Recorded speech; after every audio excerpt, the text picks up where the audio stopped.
Di sebuah daerah di Minangkabau, hiduplah seorang pria yang sangat miskin. Ia tak memiliki rumah, apalagi ladang untuk bercocok tanam. Setiap harinya, ia hanya bekerja sebagai pencukur rambut untuk memenuhi kebutuhan hidup keluarganya. Namun, cobaan berat menimpa keluarganya ketika bencana kelaparan melanda daerah itu. Dalam situasi yang serba sulit, pelanggan pun tak ada yang datang untuk mencukur rambut, sehingga ia benar-benar tak punya penghasilan. Beban hidup semakin berat, terutama karena ia harus menanggung kehidupan 3 anaknya yang masih kecil. Melihat keadaan yang semakin buruk, anak sulungnya memberanikan diri untuk merantau demi membantu keluarganya bertahan hidup. Dengan tekad kuat, ia mulai perjalanan melewati hutan dan lembah hingga akhirnya tiba di sebuah rumah milik seorang penyamun. Sang penyamun melihat kedatangan anak itu dan bertanya, "Hendak kemana kamu pergi?" Anak itu menjawab dengan polos, "Saya mencari makanan dan pakaian untuk keluarga saya. Besok kamu akan mendapatkan apa yang kamu cari.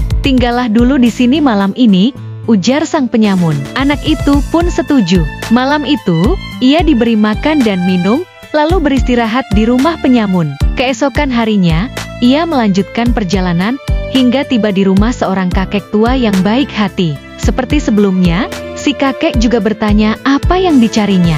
Mendengar kisah sang anak, kakek itu merasa iba dan memberinya sebuah hadiah istimewa, setangkai beringin emas. "Bawalah ini, jika kamu mengguncangnya, emas akan berjatuhan," ujar sang kakek. Dengan penuh harapan, anak itu pulang ke rumahnya.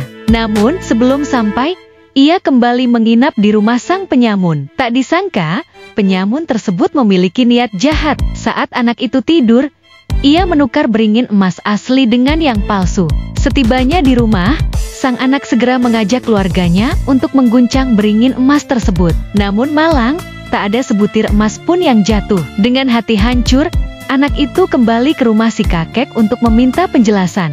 Kali ini, si kakek memberinya sebuah peti ajaib. Peti ini berisi nasi dan lauk pauk yang tak akan habis. "Bawalah pulang untuk keluargamu," kata si kakek. Namun, saat menginap di rumah penyamun dalam perjalanan pulang, peti ajaib itu kembali ditukar dengan peti palsu. Sesampainya di rumah, peti itu kosong, membuat keluarga tersebut kembali kecewa. Kini giliran si anak bungsu yang memutuskan pergi mencari si kakek. Ketika bertemu, si kakek memberinya sebuah tongkat sakti. Tongkat ini bisa menghukum siapa saja yang berbuat jahat. "Gunakanlah dengan bijak," pesan si kakek. Dengan penuh percaya diri, anak bungsu membawa tongkat itu pulang. Namun, seperti biasa, ia menginap di rumah penyamun.